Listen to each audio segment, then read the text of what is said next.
So that day we have seen a patent, okay, trademarks, what is a patent, what role play a patent in a trade business and all, what kind of applications we have to submit it, how we submit it, what is the process to apply for patent and all, right? Even we have seen some trademarks, okay, how we apply, and we have seen a number of trademarks, different logos, right? So industrial designs we have seen, how we market it, okay, how we register for patent and trademark, a number of things we have seen in IPR. It's a unit 3 of cyber law, right? Then geographical indications we have seen कि वहाँ पे लिखा हुआ होता है, a number of what we say designs available, right, in market, but no one is copyright because of they are patent or patent their uh, whatever the product or trademark, right? So we have seen example of Swiss, okay, then where we are, anyone, where we are in IPR, कहाँ तक हुआ था हमारा?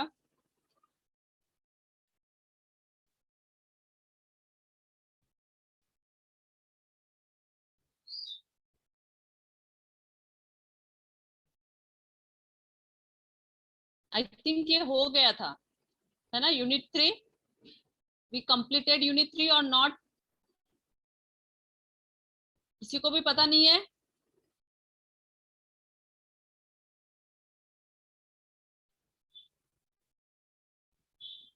Hello,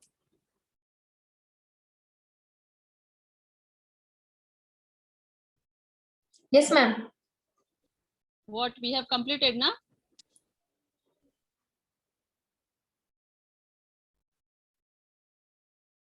Yes, that day I remember that intellectual property awareness we have seen in Malaysia. They charge 20% of IP rights, such as a patent and trademarks are owned by Malaysian and 80% owned by foreigners. अगर foreign company को trademark India का लेना है, so जैसे वो लोग authors book publish करते हैं ना, a number of authors, foreign authors publish their books and they sell in India, right? A number of authors, so they charge 80% for them, right? And for Malaysian people and anywhere they charge only 20% IP rights. Got it? So that day we have completed. And what is outreach program, multi-level multitasking, the role of IPTC, the role of the PRO, n number of programs they have. Even the conferences are there, n number of conferences are there, and they experts are visited there and they share their experience, they share their knowledge and some kind of new innovations regarding that particular subject they share with us. Then we have seen support activities like allocation of funding for activities, IPTC funding, and number of means actually groups होते हैं ना इनके, जैसे group में अगर किसी को कुछ करना है तो दे the people are funding money and then they will apply for that particular IP, trademark or copyright, right? So n number, अभी आप देखेंगे पहले लाइब्रेरी में बुक नहीं मिलता था, मतलब अगर हम गांधी जी अम्बेडकर के दिनों की बात करें तो वो लोग यूज किए हुए बुक्स को पढ़ते थे, मतलब जो पेजेस होते थे उनको चिपका चिपका के पढ़ते थे। और अभी अभी आपकी जनरेशन में n number of books available है कि आप पढ़ते पढ़ते थक जाएंगे लेकिन बुक्स खत्म नहीं होंगी, है ना? इतनी सारी बुक्स है और वेराइटी ऑफ बुक्स है, हर चीज की बुक्स अवेलेबल है, राइट? तो पहले अभी जो एजुकेशन हो गया है वो बहुत ही एडवांस मल्टीटास्किंग हो गया है। आपको जिस चीज की बुक चाहिए आप गूगल पे डालिए, यूट्यूब पे सर्च करिए, आपको मिल जाएगी एन नंबर ऑफ ऑथर्स। और अभी पूरा यूनिवर्स लेवल पे आप बुक को सर्च कर सकते हैं, उसके 1 2 3 4 एडिशन पढ़ सकते हैं डिफरेंट डिफरेंट ऑथर्स के। सो इतना अवेयरनेस, इतना मतलब मिलियन बोला है उन्होंने, है ना, million people are there and they wrote the books and they sell books, right? मतलब आप डिजिटली सेल कर सकते हो, ऐसे बुक्स की दुकानों में भी एन नंबर ऑफ बुक्स रहती है कि जो आप दिन भर साल भर भी पढ़ेंगे तो भी खत्म नहीं होंगी. Now example of support activities for SMEs, मतलब जो छोटी छोटी ये होती है. This year in February IPR powering the SME seminar funded by E cap ने उस सेमिनार को कंडक्ट किया था रिगार्डिंग दैट आईपीआर, क्योंकि an number of books available in market and those people mean बहुत सारे ऐसे पीपल भी हो गए हैं जो कॉपी कर रहे हैं उनके मटेरियल को, जो अलाउ नहीं है. So that's why they provide कि आईपीआर होना चाहिए इसमें, है ना. So outreach program all over Malaysia and in different languages में IPR के सेशंस कंडक्ट किए जा रहे हैं ताकि लोगों में अवेयरनेस बढ़े और वो अपने राइट के, मतलब जो भी उनका राइट है उसमें वो कॉपीराइट ले. Now the aim of NIPP, what it is. Search करिए NIPP क्या है, सिर्फ लेक्चर मत सुनिए. Okay, the strategies, what is the strategies of NIPP? The intended outcomes, right? उससे क्या outcome आपको मिलता है, that is the matter. And a societies of creator rather than users.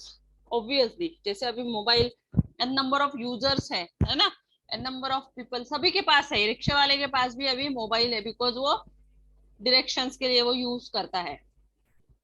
तो बहुत ही फ्यू पीपल है आज की डेट में जिनके पास रिसोर्सेस नहीं होंगे, but 80% people are have means outcomes. Then IP curriculum, what it is. My IPO proactive measures entrepreneur skill curriculum in universities and student in a free enterprises. Yes, there is a free enterprises, entrepreneur skills you have. Nowadays, day by day we have started a skill program, right? Skill को develop करिए, India कह रही है कि अपने skill को develop करिए, आगे क्या होगा पता नहीं. So you should just improve and your skill and make a unique, है ना. अपने आप को यूनिक बनाइए जो आपको ही काम आने वाला है. My IPO proactive measures, what it is. It's a social assistant for GI. So इसमें ये जो ऑथर्स के नाम दिए हुए हैं इनके बुक्स आप सर्च करिए, उन्होंने कैसे कॉपीराइट लिया था, क्या एप्लीकेशन है, ये सारा आप खुद करिए, ठीक है. It's your homework. Now what other actions? So interdepartmental activities, assistance for awareness and understanding of IP is that MOFAZ. Search करिए क्या है. सो ये था आपका आईपीआर का थर्ड यूनिट. अभी हम लोग स्टार्ट करेंगे फोर्थ यूनिट, ठीक है. ये ऑलरेडी हमारा हो चुका था लास्ट टाइम, जस्ट रिवाइज करने के लिए मैंने आपको लिया, बट आपको कुछ भी पता नहीं है, आप होम ही वर्क ही नहीं कर रहे हो. ऑफलाइन एग्जाम देना है कि नहीं आपको.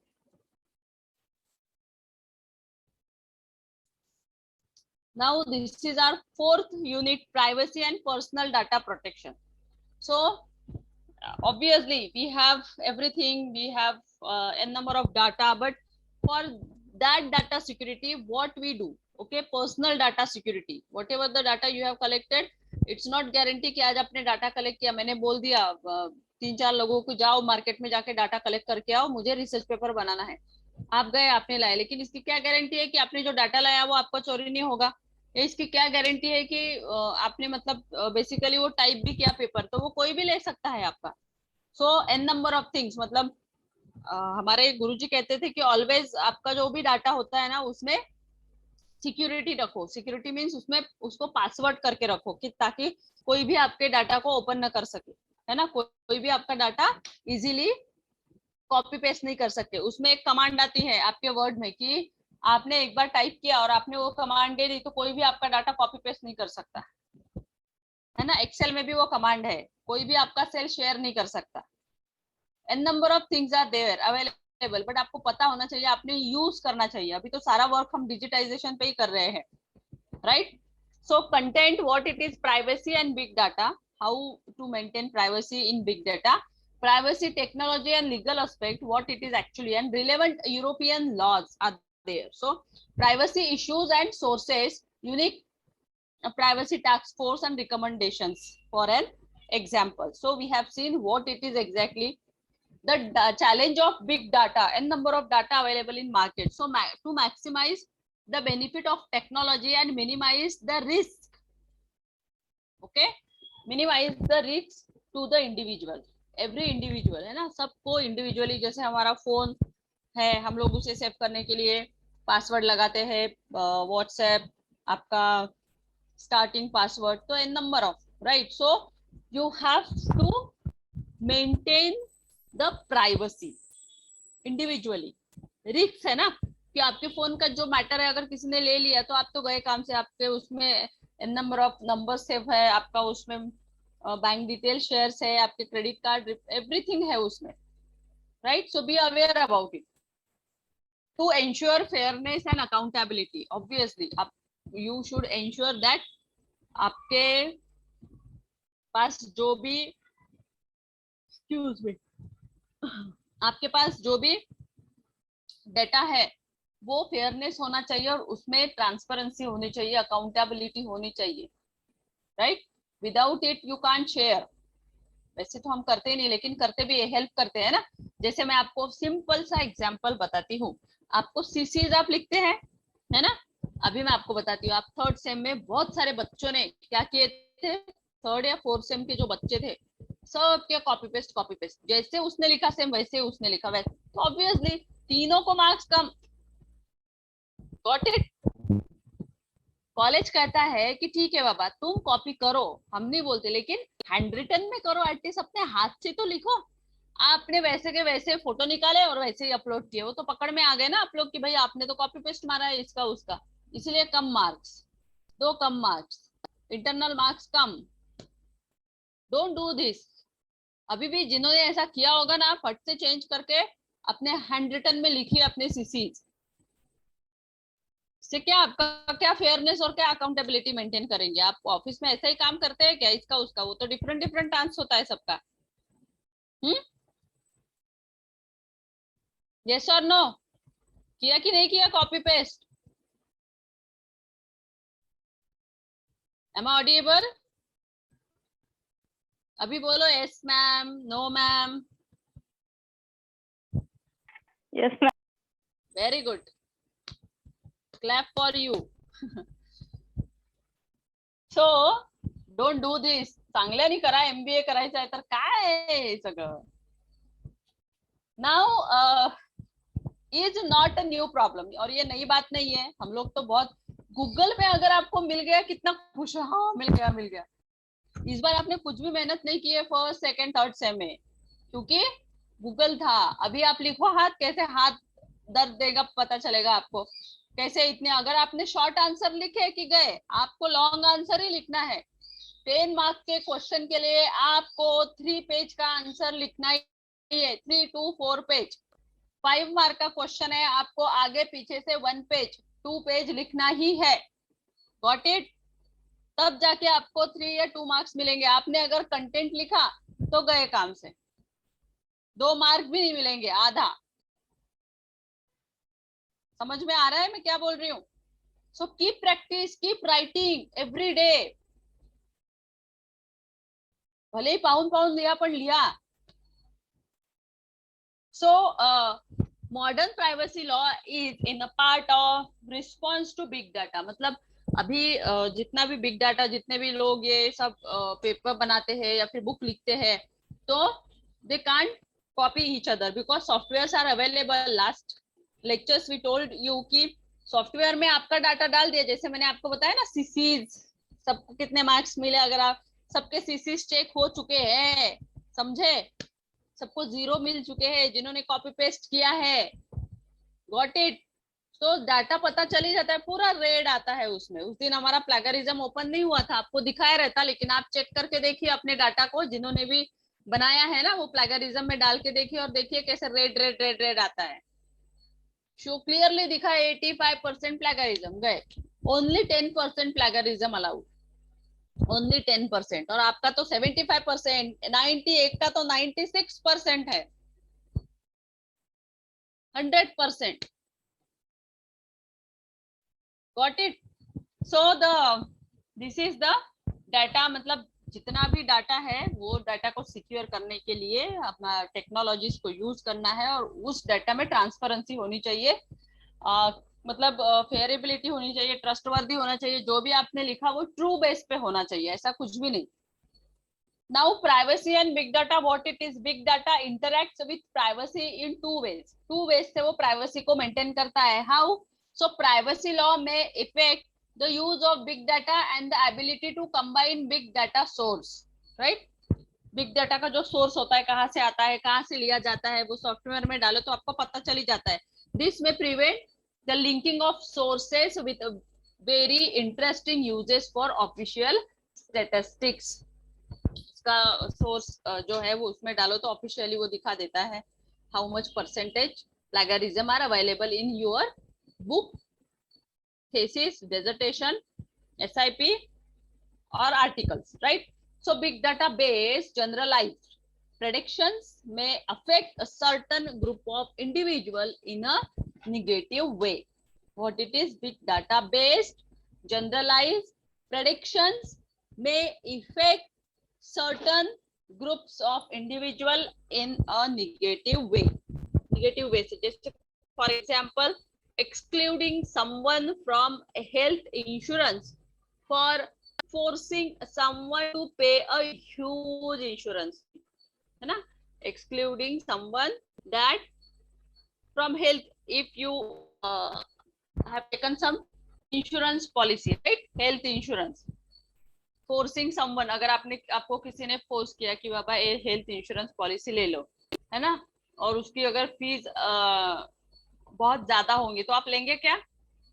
है ना, नहीं लेंगे, क्योंकि फीस ज्यादा है, आप इतना नहीं पे कर सकते, राइट? सो प्रेडिक्शंस मतलब जो होते हैं, हम लोग कभी प्रेडिक्ट करते कि नहीं इतना होगा, बट समटाइम्स वो ज्यादा हो जाता है, तो ऐसे भी इसमें हमें नहीं जाना है। जैसे बिग डाटा का हम लोग देख रहे हैं कि इंटरेक्ट होता है ना, प्राइवेसी, और फ्रॉड करने वाले भी आपको मार्केट में बहुत मिलेंगे, और आपको बिल्कुल सेम दिखेगा, मतलब आप पकड़ नहीं पाएंगे कौन सा रियल है और कौन सा ये है। हाँ, अगर आप पूरा चेक करते हैं ब्रांड के साथ, और ये का पूरा रूल्स एंड रेगुलेशंस आप अगर आपको पता है इंश्योरेंस कंपनीज के, देन डेफिनेटली, या फिर आपने अपने एजेंट को या ब्रोकर को फोन करके पूछ लिया कि बाबा ऐसा ऐसा प्लान मार्केट में आया है, इट्स ट्रू और नॉट, सो डिस्कस कीजिए, आफ्टर दैट इन्वेस्ट कीजिए, है ना? ऐसे नहीं किसी ने बोल दिया करके कर लिया और फिर वो पैसा भी चला जाता है, और n number of things we faced, so don't do that. Privacy and technology, तो प्राइवेसी एंड टेक्नोलॉजी अभी आ गई है, टेक्नोलॉजी आ गई है, मतलब number of software companies are there available, and if you have purchased any kind of software, so they provide you a privacy, आपके डाटा को प्राइवेसी देगा, आपको सिक्योरिटी प्रोवाइड करेगा अगर आप कोई भी सॉफ्टवेयर परचेस करते हो तो, है ना? सो that is the privacy and technology. आपका पीसी, आपका डाटा पूरी तरह से सिक्योर रहेगा, मतलब जो भी लोग बुक्स लिखते हैं, किताबें लिखते हैं, या फिर पीएचडी का रिसर्च थीसिस बनाते हैं, so they use that kind of software, right? Specially IIM के लोग तो बहुत ही प्रिफर करते हैं इन सब चीजों के लिए। So the from the report to the president, big data and privacy, a technological perspective, what it is? Big data device big benefits. So from innovative business to new ways to treat disease, the challenges to privacy arise because technologies collect too much data, right? So the technologies के through हमें बहुत सारा data available है, जहाँ पे भी आप जाएंगे, आपको चाइना का चाहिए, आपने डाल दिया, कौन सा सब्जेक्ट का चाहिए चाहिए वो डाल दिया, तो चाइना का डाटा इजीली मिल जाता है आपको, यूएसए का मिल जाता है आपको, लंदन का, यूके का मिल जाता है, एन नंबर ऑफ वेयर। आप सिर्फ डालिए कि यहाँ का, तो आपको जितना भी रिसर्च पेपर, अभी आपने इतने एसआईपी बनाए, अगर आपने सर्च किया होगा तो आपको दिखा होगा कि आपको एन नंबर ऑफ अवेलेबल था, है ना? सो दैट इज द थिंग, जो चाहिए वो आपको इजीली अवेलेबल होता है, गॉट इट? सो आपको समझ में आ रहा है मैं किस बात कर रही हूँ? Hello, am I audible to all of you? Yes ma'am. क्या किस बारे में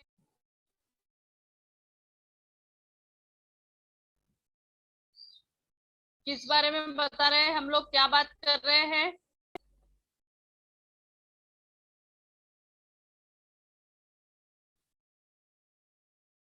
मैम प्राइवेसी एंड टेक्नोलॉजी। हाँ, बट कैसे क्या मेंटेन होता है प्राइवेसी और टेक्नोलॉजी में? आपने कभी किया है डाटा को? स्पेशली जो सॉफ्टवेयर कंपनीज होती है ना, वो बहुत ही अलर्ट होती है इस मामले में, क्योंकि उनका पीसी बहुत जल्दी हैक होता है ना। तो वो लोग बहुत सिक्योरिटी के साथ काम करते हैं, ताकि उनका जो भी डाटा है, जो भी पैकेज या जो भी सॉफ्टवेयर वो बना रहे हैं, तो वो किसी ने स्टील नहीं करना चाहिए करके। Got it? सो मार्केट में ऐसी बहुत सारी सिक्योरिटी भी अवेलेबल है, जिससे हम अपने डेटा को सिक्योर कर सकते हैं, पर्सनल और ऑफिशियल बोथ। सो अभी यहाँ पे दिया है कि big data device, big benefits, ये क्योंकि इतनी बड़ी बड़ी कंपनीज है मार्केट में, तो उनके डाटा तो इम्पोर्टेंट है ना। So for innovative business to new ways to treat disease, obviously, है ना। तो हम लोग डाटा पे बहुत काम करते हैं, डाटा चाहिए होता है, विदाउट डाटा हम वर्क नहीं कर सकते, एक्सेल में काम नहीं कर सकते, बहुत सारा है।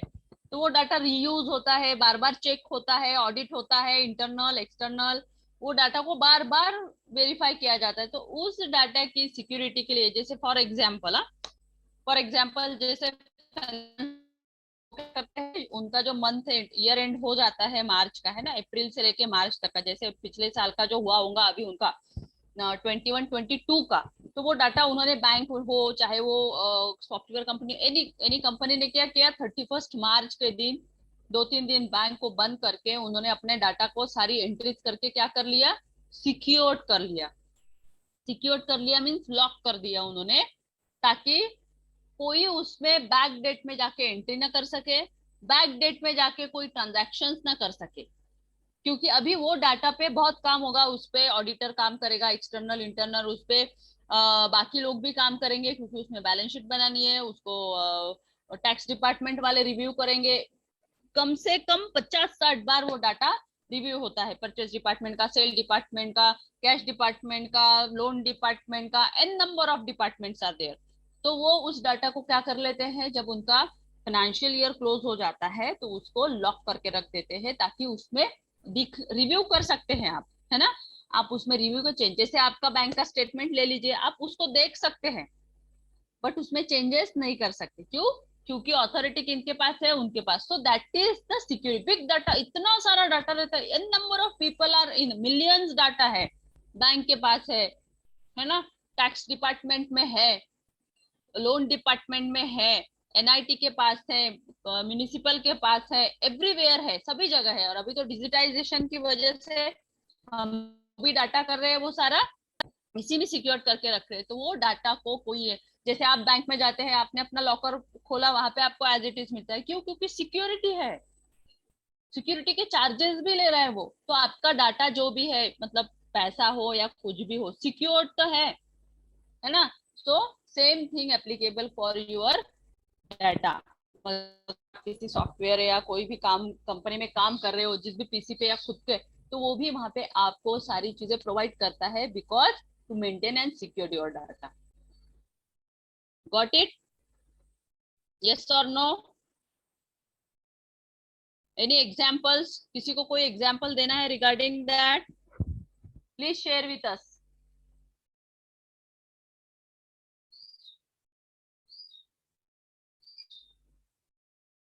No?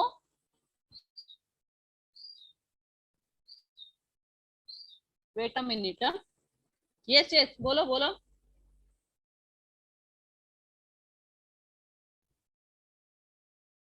Yes please.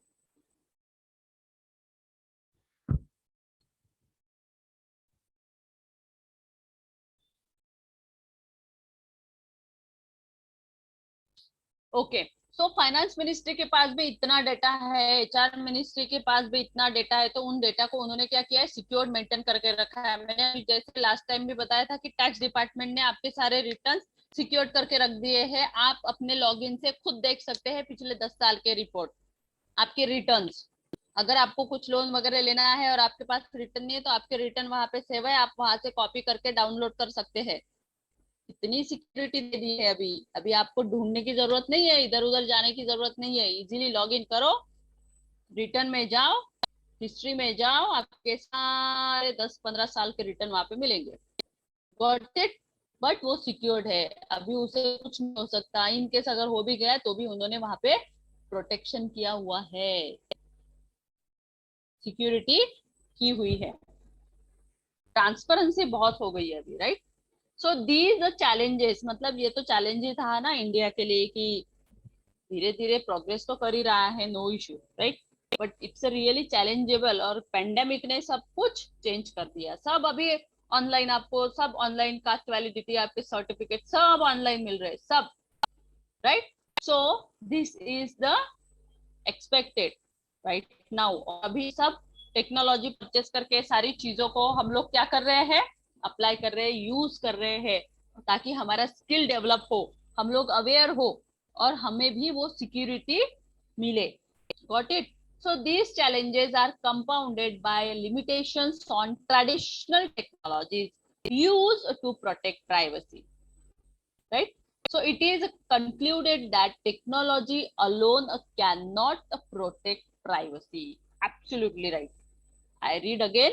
It is concluded that technology alone cannot protect privacy, and a policy intended to protect privacy needs to reflect what is and is not technologically feasible. It's depend on us. Absolutely right. हम कैसा काम कर रहे हैं, हम कितनी accountability, कितनी transparency दे रहे हैं, दैट इज द मैटर, है ना। और इसमें मतलब अकेला कोई भी नहीं है, ये सब मिलके, सबका एक टीम वर्क होता है इन सब चीजों में, है ना।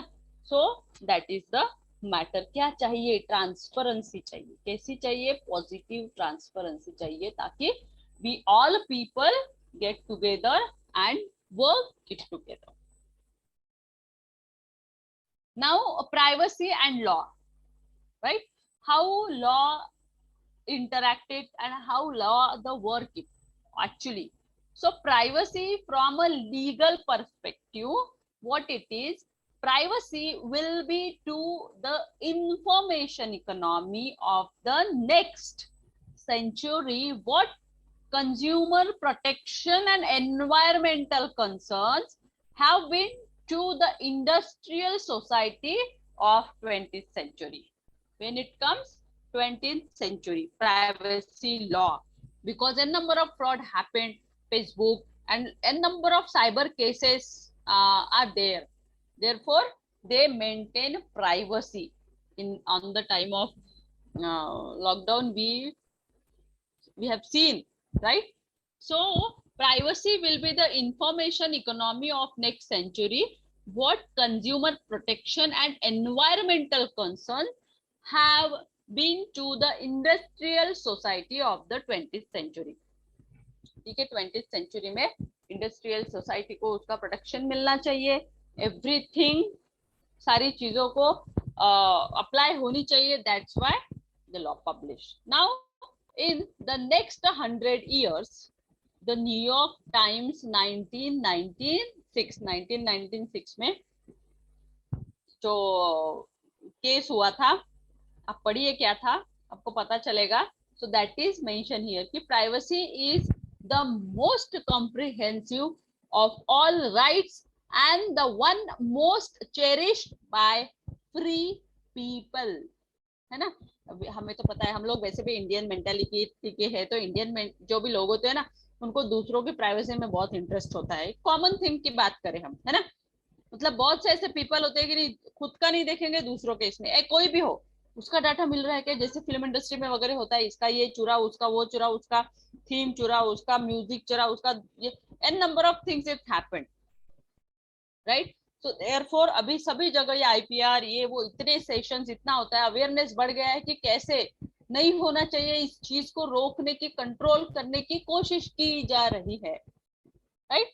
सो बहुत सारे लोग जो थॉट्स डालते हैं ना, मतलब ये होते हैं, आदत होती है, कोट लिखते हैं या फिर स्टेटस पे रखते हैं वो कोट कि क्या उसका मीनिंग होता है ना। तो वो कोट्स जब तो उसका वो नीचे नाम होता है कि वो किसने लिखा है। जैसे देखिए यहाँ पे जो लिखा है ना, privacy is the most comprehensive of all rights and the one most cherish by the free people. So यहाँ पे लिखा है जस्टिस लुइस बर्नांडिस। ठीक है, तो ये जो नाम है ये बहुत सारे लोग लिखते ही नहीं है। अभी ये इसको भी आपका आईपीआर लग गया है, मतलब आप किसी के भी कोट बिना उसके नाम के पब्लिश या नहीं रख सकते। ट्विटर पे आप डालिए कैसे आपको कमेंट आना चालू हो जाता है। कहीं पे भी नहीं, फेसबुक पे भी आप नहीं लिख सकते हो। अगर लिखना है तो एज पर द ओपिनियन या जिन्होंने कहा उनका नाम ये आना ही चाहिए।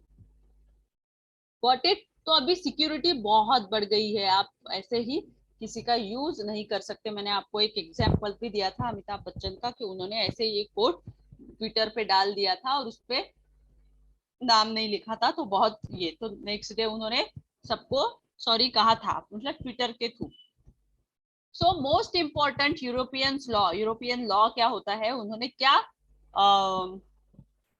सिक्योरिटी ये की है। तो मॉडर्नाइजेशन ऑफ यूरोपियन लॉ, मतलब जो भी डाटा है उनका प्रोटेक्शन लॉ का। सो इट्स अ डायरेक्टिव इन 1995 में हुआ था, रिफॉर्म हुआ से जनरल डाटा प्रोटेक्शन रेगुलेशन में, ये उनका एक्ट है। ठीक है, so increase in impact of European court of human rights article 8, है ना। सो उन्होंने क्या किया, उसका जो इम्पैक्ट था तो वो ह्यूमन राइट्स कोर्ट में जाके आर्टिकल 8 में उसको चेंज किया, उसको इंक्लूड किया।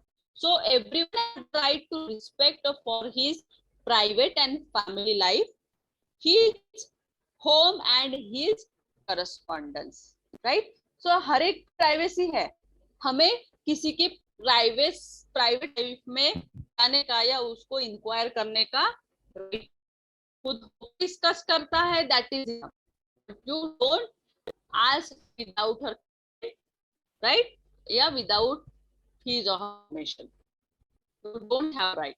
प्राइवेसी मेंटेन होनी चाहिए, इट्स एथिकल। अगर कोई आपके अगेंस्ट ऐसा तो आप उस पर ये कर सकते हैं कि नहीं, इन्वॉल्व अगर हो कोई भी तो आप उस पर केस कर सकते हैं। यस,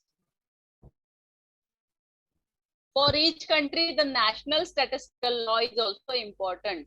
ऑफकोर्स होनी चाहिए, हर एक कंट्री का है। हमें सारी कंट्री के बारे में इतनी सारी चीजें पता नहीं, हम लोग क्या मेन चीज देखते हैं, वहाँ का लॉ क्या है, वहाँ का कस्टम, वहाँ का कल्चर। और डेफिनेटली हम कभी भी विजिट करने जाते हो तो पसंद करते हैं उनके कल्चर को अपनाना, है ना। वहाँ पे उनके कॉस्ट्यूम्स पहन के फोटोज वगैरह, you should respect, right, you should respect his or her or their cultures, but you don't have right to ask their personal or personal things, especially individuals।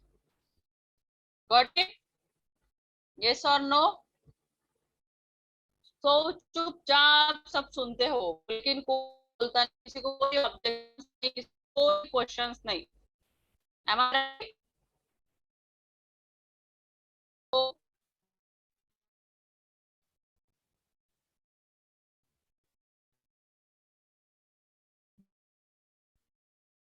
Yes, आवाज आ रही है सबको? Yes ma'am. Okay, now however privacy issue vary, however privacy, so Google trends are there and accessible for everyone for free, you know, everyone, Google सबके लिए free है। No privacy issues, वहां पे कोई प्राइवेसी, आप किसी की भी प्राइवेसी पर, किसी की भी बिब्लियोग्राफी, किसी की भी इसमें जाके आप देख सकते हो, तो उसका डाटा इजीली अवेलेबल हो जाता है। फॉर एग्जांपल, अगर मुझे किसी सेलिब्रिटी के बारे में देखना है, जैसे अमिताभ बच्चन, तो मैं डालूंगी, उसकी सारी ओपन होके आ जाएंगी, वो कहाँ थे, कहाँ जन्म लिया था, क्या हुआ था, कितनी फिल्म बनाई, क्या है क्या नहीं, एवरीथिंग, वो कितने साल के हैं, एवरीथिंग क्या हो जाएगा, दिख जाएगा, है ना। उसके बाद में किसी अगर मोदी जी का डालती हूँ तो वो भी कब प्राइम मिनिस्टर बने थे, एवरीथिंग, मतलब उनका जो डेटा है वो मेरे सामने ओपन हो जाएगा, मैं रीड कर पाऊंगी बिब्लियोग्राफी उन्होंने कहा क्या क्या किए।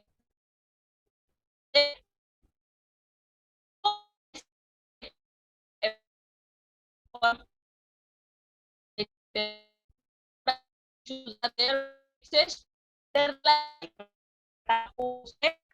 सामने के होते हैं,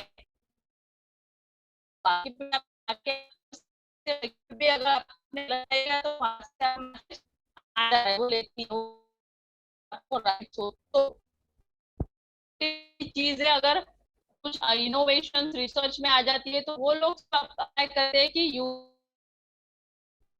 एज पर यूर नॉलेज आता है, कोई भी नहीं कर सकती जैसे आप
Ma'am, unable to hear you.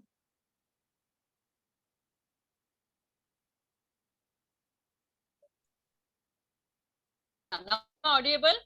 Yes, ma'am, now you are audible. But I was not able to hear you. I thought I have some connectivity issue. Okay.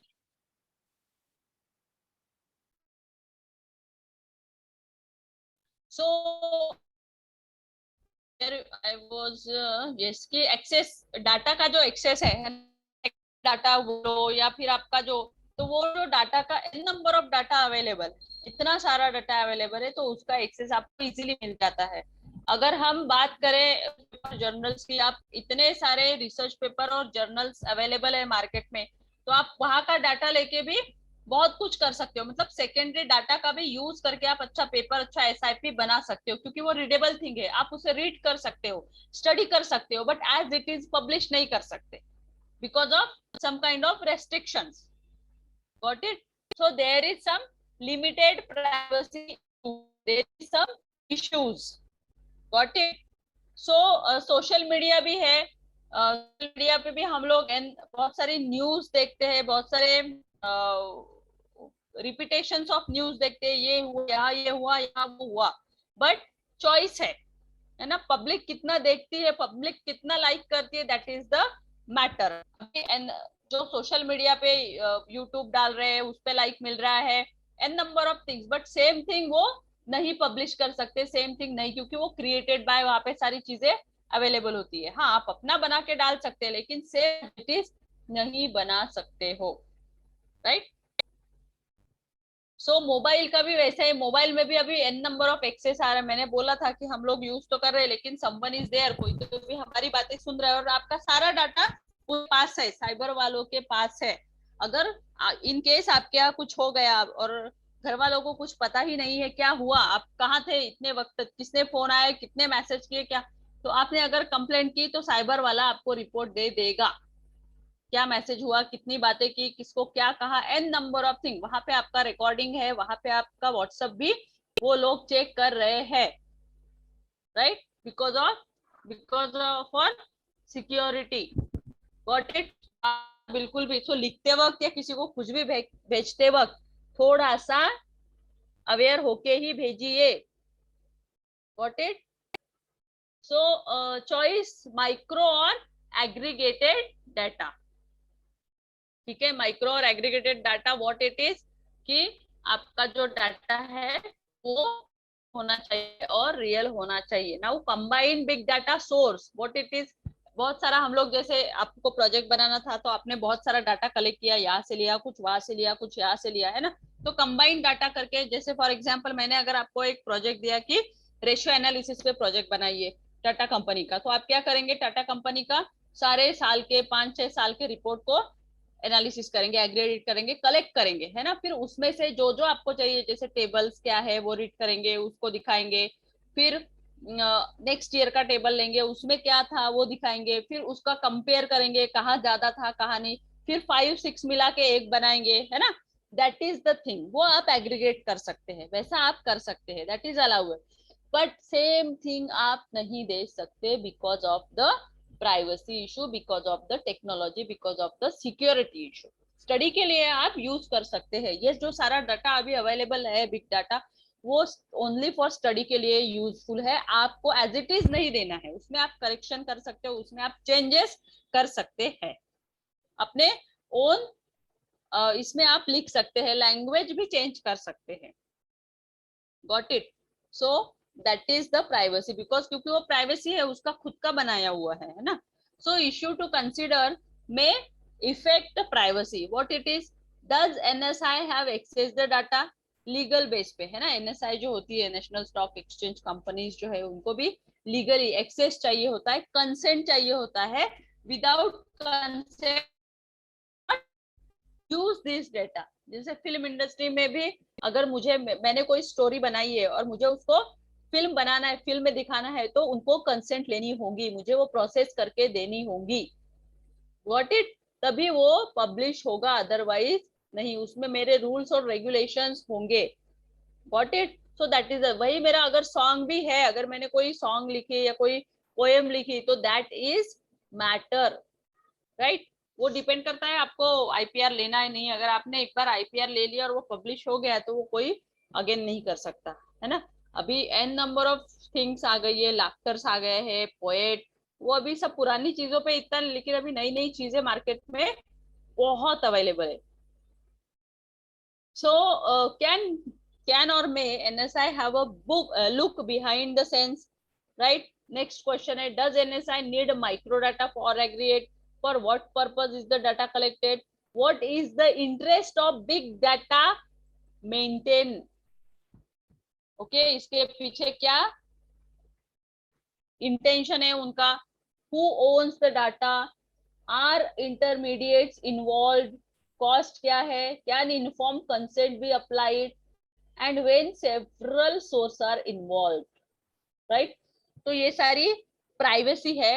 और ये जब आप वो फॉर्म फिलअप करते हैं तो ये सब वहां पे, जैसे आप अपना फेसबुक का प्राइवेसी देख लीजिए। चलिए सिंपल एग्जांपल, फेसबुक को ओपन करिए, वहां की सेटिंग्स में जाके वहां की पूरी ये पढ़िए, और फेसबुक पे उन्होंने जब भी चेंजेस होता है तो आपको नोटिफिकेशन आ जाते हैं कि ये number of things you should make private your.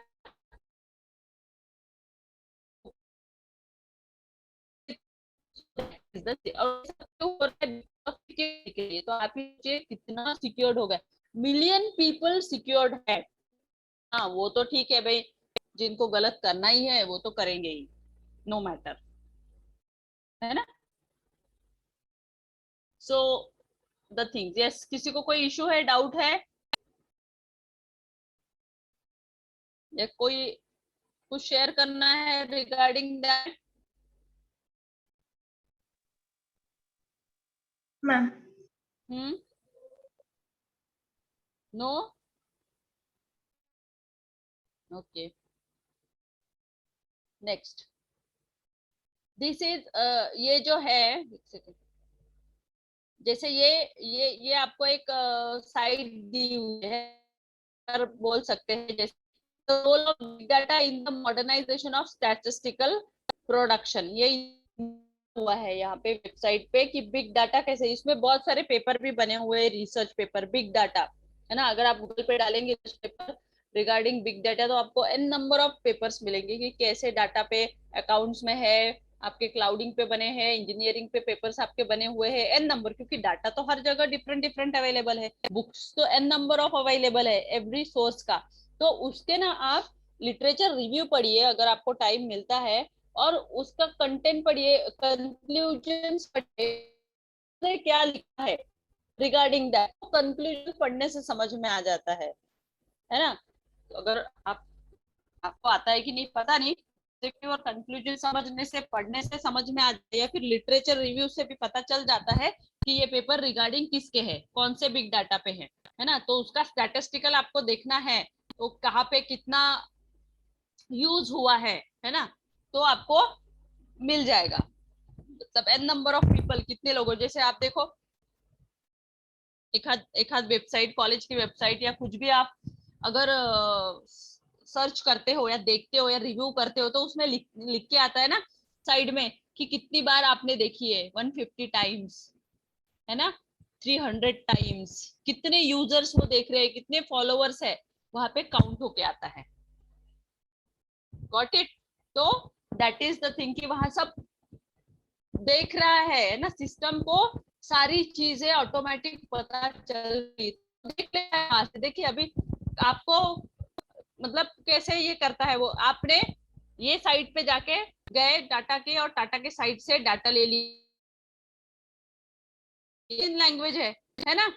फिर आप विप्रो के साइट से गए, वहां से डाटा ले लिया, कॉपी पेस्ट कर लिया, सिस्टम को पता है, उसने सब नोट डाउन करके रख लिया आपने कहाँ कहाँ से, और जैसे ही आप प्लेगरिज्म चेक करने जाते हो वो दिखा देता है, क्योंकि वो आपसे होशियार है, उसको पता है आप कहाँ कहाँ से क्या क्या ले रहे हो, और सेम जहां जहां से आपने लिया है ना, वो एक्यूरेटली आपको दिखाएगा आपने टाटा से कितना डाटा लिया, कितने वर्ड लिए, कौन से सेम एज इट इज है, विप्रो से कितना लिया, एवरीथिंग वो दिखा देगा। आपसे स्मार्ट है, आप उसकी जो आंखें है ना वो आपसे भी बहुत शार्प है। गॉट इट, समझ में आ रहा है। So be careful about it, read करिए, स्टडी करिए, एज इट इज एग्जाम्पल के तौर पे लिखिए, कॉपी पेस्ट मत करिए। तो प्राइवेसी रिस्क हर एक जगह है, उसको भी प्राइवेसी है, उसको यही काम दिया है गूगल को, बाबा तू चेक कर कितने लोग ये फ्रॉड कर रहे हैं, right. Now the reduce effect of NSI image, मतलब हम लोग ये वेबसाइट से कुछ ना कुछ पॉलिसीज रिगार्डिंग इश्यूज वगैरह पढ़ते रहते हैं, देखते रहते हैं। So make sure all partners in the chain maintain the highest standard, है ना। सबको लगता है कि हमारा एक अच्छा हो, जैसे टाटा का, टीसीएस का एक ब्रांड है ना। तो क्यों है, क्योंकि उन्होंने वैसा मेंटेन करके रखा है हर चीज सारी। आप कभी भी जाओ, उनके जो फिगर्स होते हैं, स्टैटिस्टिक्स होता है, वो एकदम ट्रू होता है, राइट। और उनके वेबसाइट पे जो उनका रेट दिखाया होगा वही आपको, अगर आप गूगल पे सर्च करते हैं, वो ये होता है, रिफ्लेक्ट होता है, क्योंकि आज का रेट और उनका उनका भी चलता है, हाँ थोड़ा सा प्लस माइनस चलता है बट सेम रहता है। सो that is the transparency security. So make sure all partners in the chain maintain the highest standard, है ना। Actively guard the norms, monitor and reputation risk, obviously be transparent especially to stakeholders or organize a social dialogue। आपने अभी UGC care का अगर आपने पढ़ा होगा तो आपको पता चलेगा कि कितने सारे जर्नल्स थे जो क्लोन में आ गए, मतलब बिकॉज ऑफ ये डाटा ये के वजह से, है ना। मतलब डाटा रिपीटेशन ऑफ पब्लिश की वजह से बहुत सारे जर्नल्स थे वो क्लोन में जर्नल्स में आ गए। यूजीसी ने उनको रिजेक्ट कर दिया है। जो टॉप के ए थे, ए टॉप में थे, उनको भी रिजेक्ट कर दिया है, क्योंकि बिग डाटा क्या हुआ है, प्राइवेसी मेंटेन नहीं किए उन्होंने। पॉलिसी होती है, वो पॉलिसी के हिसाब से ही काम करना होता है। Current access and privacy policies also apply to big data. National and European statistical legislation are there data and privacy में। Are there national and European statistical legislation with specific big data policies, and number of policies are there, so you should follow the policy rules and regulations. That means your data be secure. So some have performed exploratory studies with external legal advisors। अगर आपको नहीं समझ में आ रहा है तो definitely you should take an advice of legal person, he will guide you regarding that, okay। so always consider effects of data use on reputation। आपका reputation भी तो खराब होता है ना, अगर कोई, जैसे मैंने एक रिसर्च पेपर लिखा, मेरा डाटा आप सबने यूज किया, तो वो कितना बेकार होगा ना। मतलब मेरा आपने एज इट इज यूज किया है, कुछ भी इनोवेटिव नहीं, तो मेरा जो रेपुटेशन है वो डाउन हो जाएगा मार्केट में, है ना। So be careful about it. So don't pay for data, right. Try to get access for free, है ना। बहुत सारे लोग पैसे देके भी डाटा लेते हैं कि नहीं मुझे चाहिए, तो इजीली अवेलेबल है, उस पर आप वर्क करिए। क्योंकि बहुत पे करके नहीं यार मेरा कर दो मेरा कर दो, तो वहां पे भी वो क्या करते हैं, सेम आपको डुप्लीकेट ही देते हैं। सो बेटर है कि आप अपना दिमाग लगा के सारी चीजों को खर्च करके उसे बनाइए। नाउ कंसेप्ट है और प्रिंसिपल्स क्या है यूएनईसी के, कि सोशल रिस्पॉन्सिबिलिटी वाला है ये काम, क्योंकि यूनिवर्स में पब्लिश होता है। लेवल है, प्लेइंग फील्ड है, इक्वल ट्रीटमेंट होनी चाहिए, कॉन्फिडेंशियलिटी एंड सिक्योरिटी होनी चाहिए, ट्रांसपेरेंसी होनी चाहिए, respect for business interest and professionality. ये सारी चीजें बहुत जरूरी है। अब जैसे बिजनेस एथिक्स में होती है हर चीज, तो यहाँ पे भी होनी चाहिए। नाउ एग्जाम्पल है bank transaction data for example. So why do we need this data, provide vital and detail information of economy, seriously reduce burden on companies and household. हाँ बैंक का डाटा ठीक है हम ले सकते हैं, क्योंकि इकोनॉमी कैसे हो क्या हो रही है हमें पता नहीं है, तो वो डाटा हम लोग ले सकते हैं, लेकिन एज इट इज हम पब्लिश नहीं कर सकते। You should change your own word, got it. Something you should change, innovative करना है उसे, कि यहाँ था वहां था, एज इट इज नहीं लेना है। तो वो फिगर जो है वो एक्यूरेट होना चाहिए, बैंक का और आपका मैच होना चाहिए। वहां पे आप अगर बैंक ने 100 दिखाया और आपने 99 95 दिखाया है, वो गलत है। जो है सो दिखाइए, राइट। सो वहां पे लीजिए, वहां पे लिखिए कि ये रेफरेंस आपने कहा से, साइटेशन जो बोलते हैं ना रिसर्च में, तो वो आप लिखिए। So potential new application, so what companies actually push the economy forward, how is the economy affected by certain companies and what factors influence change in transactions, है ना। वो सारी चीजें होती है एप्लीकेशंस के हिसाब से। So an number of bank data available, सारी बैंक का आरबीआई से आप जाके ले सकते हैं। या फिर कोऑपरेटिव, जो बैंक का आपका वर्क है उससे से आप डाटा ले सकते हैं. That is the thing. Okay. So बहुत बार जैसे बहुत सारे बच्चों ने बैंक पे किया, इट वाज ओके, बट कुछ चीजें ऐसी थी कि वो सही नहीं है, मतलब जो डाटा उन्होंने डाला है वो सही नहीं है ना. फोटोज प्रोफाइल वगैरह सबने अच्छा ही किया है, बट फिर भी थोड़ी बहुत उसमें जो चाहिए था वो नहीं है, जैसा चाहिए था वैसा नहीं है. ठीक है. Anyone want to ask any question? किसी को कुछ भी पूछना हो तो पूछ लीजिए, क्योंकि यहाँ हमारा यूनिट 4 भी कंप्लीट हो चुका है. ठीक है. लास्ट यूनिट साइबर लॉ का बचा है, जो हम ये वीक में कंप्लीट कर लेंगे. देन हम लोग टेस्ट चालू करेंगे, रिटर्न टेस्ट. ओके. पेपर्स लिखना. ठीक है. चलो, you have another lecture, so take care all of you. Bye bye. Thank you, ma'am.